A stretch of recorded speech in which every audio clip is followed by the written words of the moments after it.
episódio 10. O que vem por aí?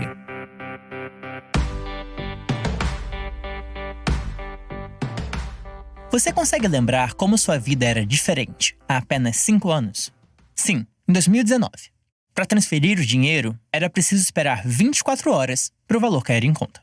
Comprar na internet não era tão simples e nem havia tanta oferta de produtos e serviços como agora. Quantas pessoas você conhecia que trabalhavam no modelo híbrido? E quantas reuniões online você já tinha feito? Pare para pensar. São só 5 anos e tudo isso já mudou. Na medicina, não foi diferente. E ela continua evoluindo, cada vez mais rápido.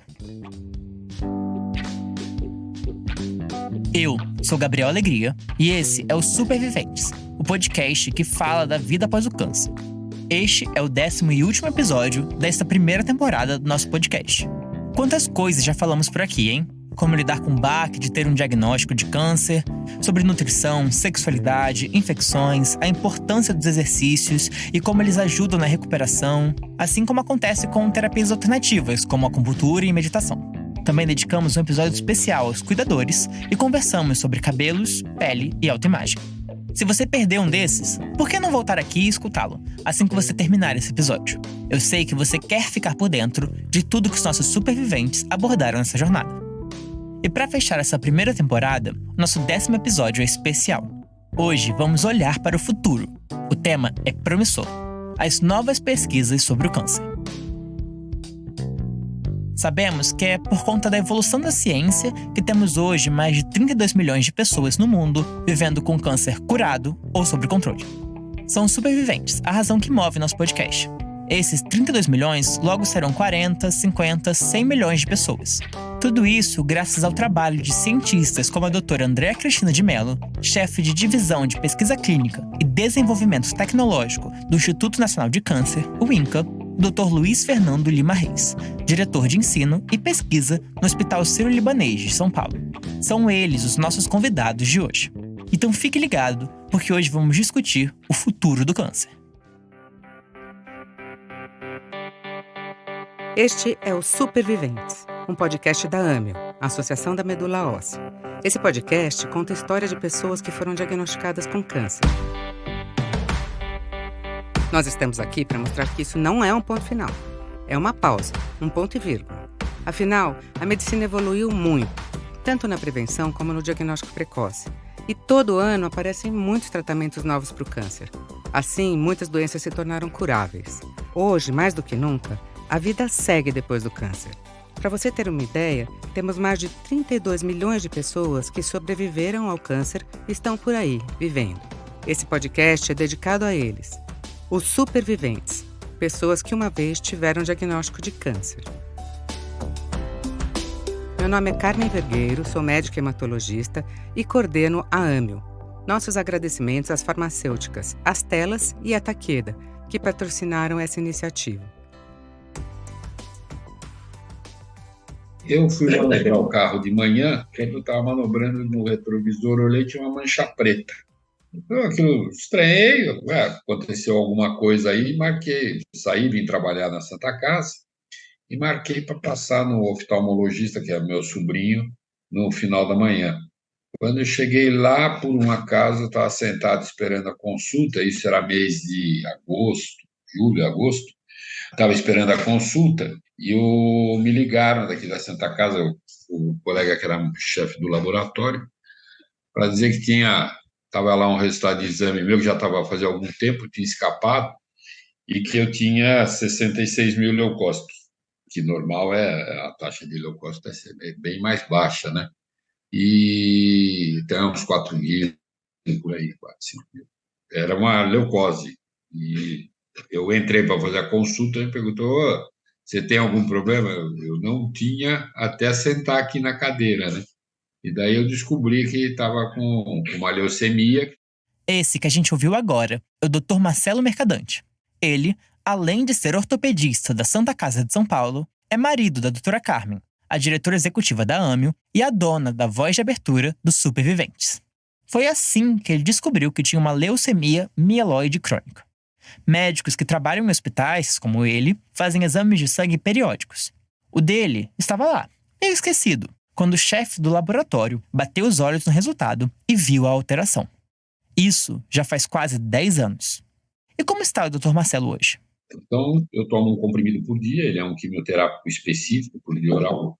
Ele atua sobre essa célula especificamente.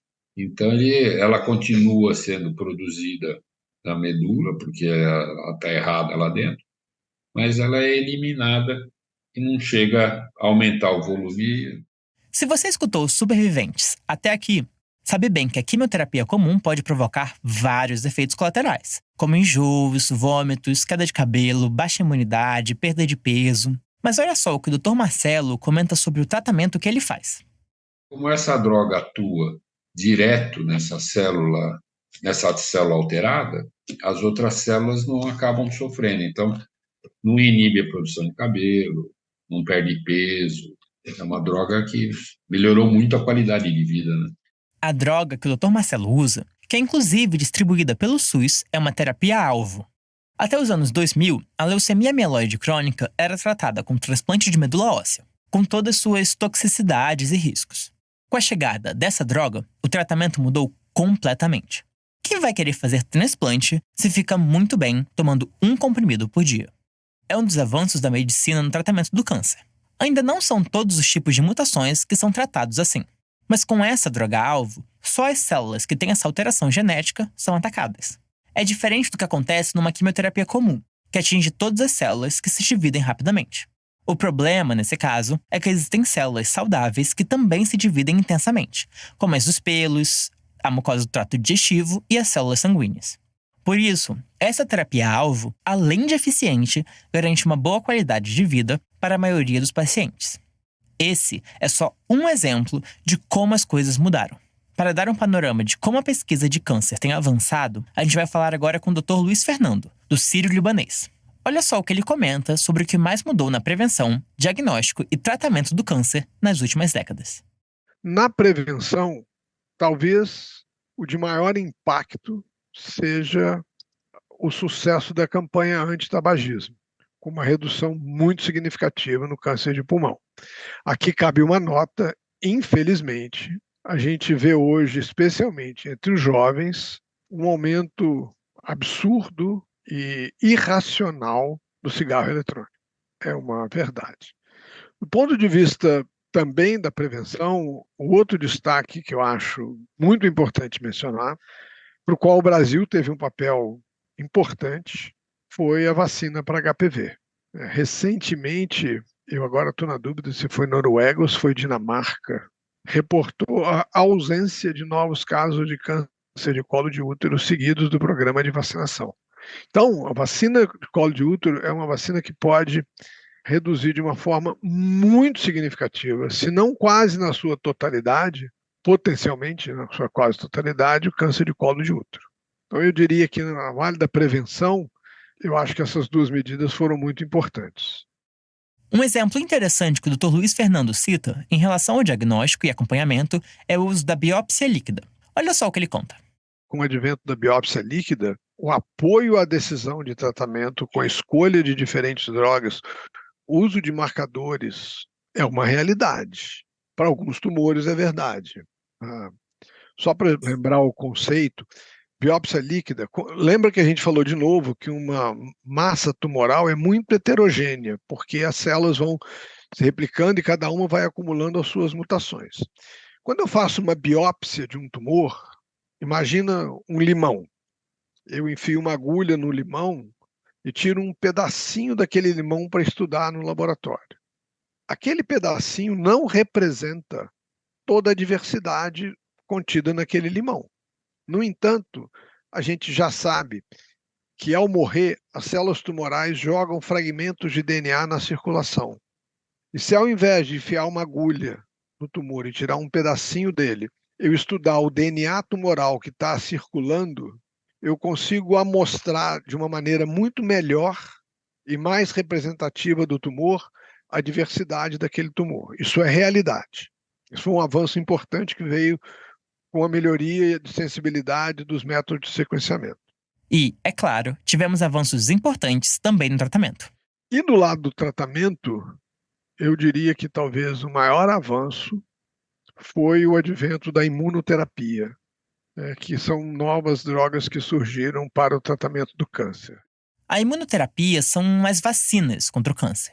Mas o Dr. Luiz Fernando explica que é um tratamento diferente do que acontece com a vacina do HPV, por exemplo, que todos tomam para prevenir o câncer.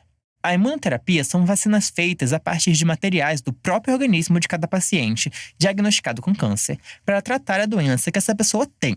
Os resultados têm sido muito promissores, principalmente para o melanoma, particularmente o metastático, aquele que se espalhou para outros órgãos. Mas como a imunoterapia é altamente individualizada, ela é cara. E esse é outro desafio para os pesquisadores: baratear os tratamentos e torná-los mais acessíveis. Hoje a imunoterapia se tornou o tratamento de escolha como a primeira linha, que a gente chama, é o primeiro tratamento já oferecido para vários tumores. Embora seja um tratamento mais caro, ele se justifica porque ele é muito mais eficaz. Então eu gasto mais no início do tratamento, mas esse paciente depois está sob controle por muito mais tempo, evitando o gasto de consultas e revisitas ao sistema de saúde.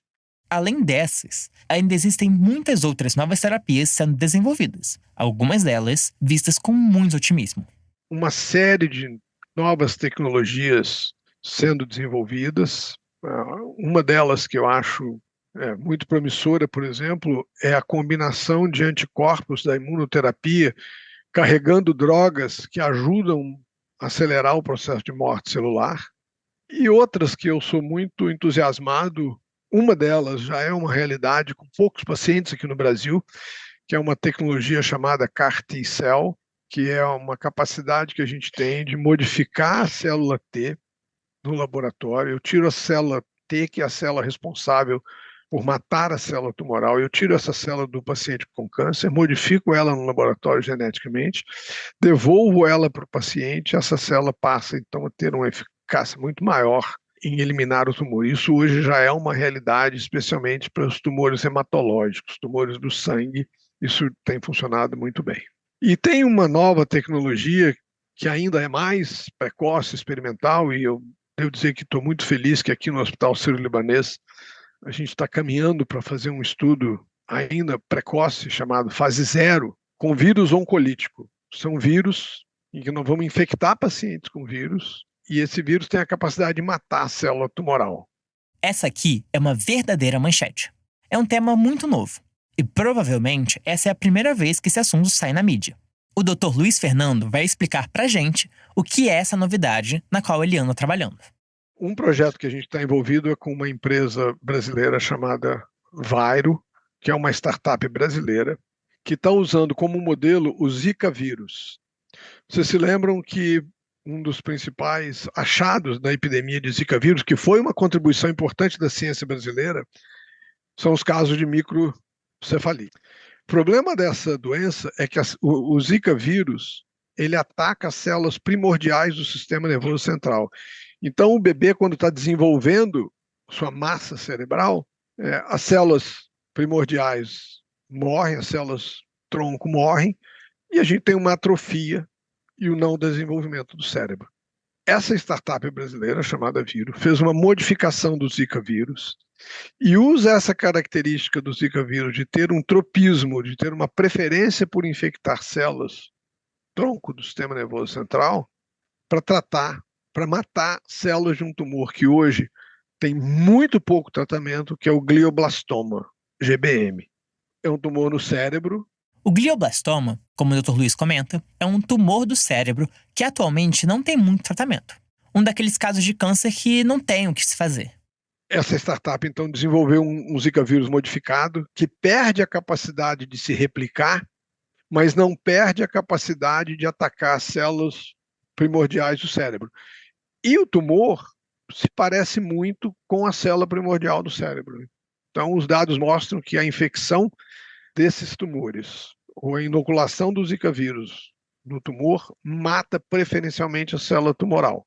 Eles já possuem dados preliminares em modelos animais, como camundongos, e o projeto que a gente está envolvido agora, a gente vai estar submetendo ao Ministério da Saúde para tratar os primeiros pacientes num projeto que a gente chama de fase 0. A gente não está prometendo tratar tumor, a gente não está prometendo curar e a gente não está prometendo que isso funciona para tratamento. A gente vai fazer agora é pegar pacientes que vão precisar de operar novamente porque tiveram uma recidiva do tumor e vamos infectar esses pacientes com o vírus nesse momento para ter certeza que o vírus vai para o lugar certo, para onde ele deveria ir. É o primeiro passo para o desenvolvimento de um novo tratamento. Tem um processo longo, mas é o primeiro passo. E o que eu acho muito bacana é que é uma tecnologia 100% brasileira, um custo que é realístico para que seja incorporada eventualmente seja incorporada pelo Sistema Único de Saúde. Os testes com pacientes humanos devem, segundo as expectativas dos cientistas, começar já no segundo semestre de 2024. Mas, como o doutor falou, está tudo muito no início ainda. A certeza que temos é que eles podem contar com toda a torcida da gente e dos superviventes.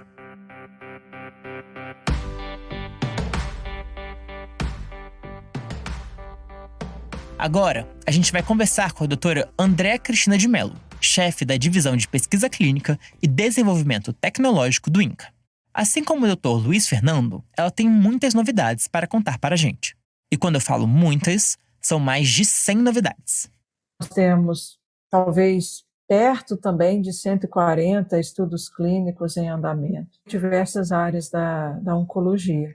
As minhas linhas de pesquisa são em tumores ginecológicos e tumores cutâneos, mas eu tenho aqui no grupo pessoas que fazem estudos em câncer de pulmão, câncer de cabeça e pescoço, tumores gastrointestinais, câncer de mama e por aí vai.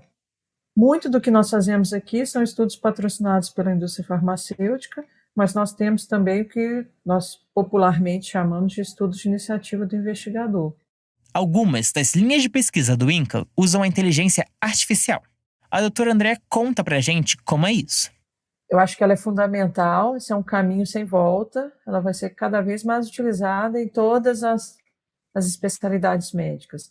Então, na oncologia, eu acho que ela vai ajudar nessa mineração de dados que nós estamos falando, que às vezes nós não temos nossos dados epidemiológicos, nós não temos os nossos dados de desfecho de maneira muito clara. Usar a inteligência artificial para buscar esses dados para a gente, eu acho que essa é uma opção. Ela pode, por exemplo, ser utilizada na avaliação de exames de imagem. Então, milhares de mamografias, vai buscar padrões de imagem, vai me dizer, olha, o padrão de imagem dessa senhora é de um exame normal. O padrão de imagem deste outro caso é suspeito. Então, isso vai para um olhar mais criterioso e é desdobrado em algum outro procedimento diagnóstico. Eu posso, por exemplo, na patologia. Eu falei para vocês que muitas vezes a gente pega o tumor, leva para o laboratório, extrai o DNA da célula tumoral, purifica e sequencia. Hoje, para algumas neoplasias, a inteligência artificial já conseguiu identificar padrões morfológicos, ou seja, na forma das células, no tamanho, na proporção núcleo-citoplasma, na disposição das células ali naquele microambiente tumoral, e me dizer, olha, essa morfologia ela é muito favorável ou está muito associada a uma alteração molecular A ou B. Então, será que no futuro eu vou precisar pegar esse material e sequenciar? Pode ser que não. Pode ser que com o uso da inteligência artificial eu possa dizer, olha, essa morfologia aqui, nessa lâmina, prediz a presença de uma mutação A ou B. E aí eu vou dar mais acesso, vou facilitar, vou baratear a identificação de uma determinada alteração. Acho que são inúmeros os usos da inteligência artificial na medicina. Nós precisamos aprender a utilizá-los e usá-los de forma correta. Não vai substituir de maneira nenhuma o olhar médico. Acho que tem essa grande discussão, né? Vamos colocar inteligência artificial, vamos ser atendidos por robô. Não é isso. Isso vai auxiliar o médico na identificação de uma alteração, na conduta terapêutica. Otimismo. Ao longo desses 10 episódios da primeira temporada, essa foi a nossa palavra de ordem. Criamos esse podcast para mostrar que o câncer, hoje em dia, não precisa mais ser uma tragédia. Hoje são milhões de superviventes que vivem por aí, com a doença curada ou sob controle. Mas, com esse episódio, queremos mostrar que o prognóstico para o câncer hoje é muito mais do que apenas otimista. Se pararmos para olhar os avanços que estão acontecendo, conseguimos observar nos fatos concretos que a cada dia a doença está mais prevenível, controlável e curável. Não é só papo de gente esperançosa, mas o parecer dos especialistas. Nossa esperança não é cega. Ela é baseada no que a ciência nos diz. E esse episódio final da temporada fica como um atestado a um futuro que não apenas desejamos, mas acreditamos. Um futuro repleto de esperança. A esperança de que cada vez mais pessoas terão a informação e ferramentas necessárias para se prevenir contra o câncer. A esperança de que as pessoas consigam ter diagnósticos precoces, com métodos cada vez mais eficientes, certeiros e acessíveis. E que, uma vez diagnosticada, recebam a informação necessária e o tratamento adequado. A esperança de que tratamentos inovadores, como o CAR-T e a imunoterapia, possam ser mais acessíveis para o público em geral. A esperança de que pesquisas como a que o Dr. Luiz Fernando está desenvolvendo melhorem o prognóstico de alguns cânceres hoje considerados de difícil cura. A esperança de que os pacientes de cânceres que não possam ser curados consigam ter boa qualidade de vida e a doença controlada, como o Dr. Marcelo cuida de sua leucemia, com 1 comprimido por dia e sem sequelas. E a esperança de que naqueles casos em que não tenhamos tratamentos curativos para oferecer, que possamos dar uma boa qualidade de vida e um tratamento humanizado.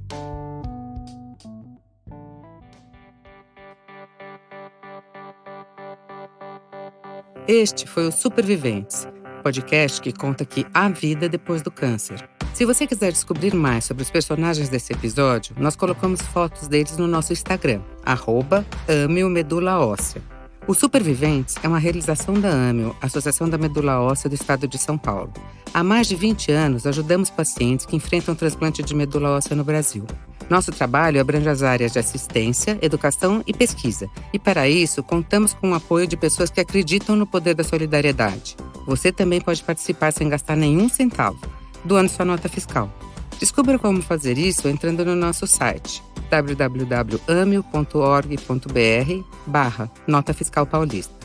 Para doar diretamente, entre em www.amio.org.br/doe. Este episódio foi realizado com o apoio das farmacêuticas Astellas e Takeda. A narração é feita pelo Gabriel Alegria, o Gabi. As entrevistas desse episódio foram feitas por Lilian Cunha. O roteiro é da Lilian Cunha, com revisão de Gabriel Alegria e Carmen Vergueiro. A Amanda Carvalho faz a edição, sonorização, trilha sonora e mixagem. A arte de capa foi feita pela Tereza Meirelles. A comunicação foi feita pela equipe da Amio. A gravação foi feita na produtora de áudio King Crab. Eu, Carmen Vergueiro, faço a produção executiva e supervisão científica.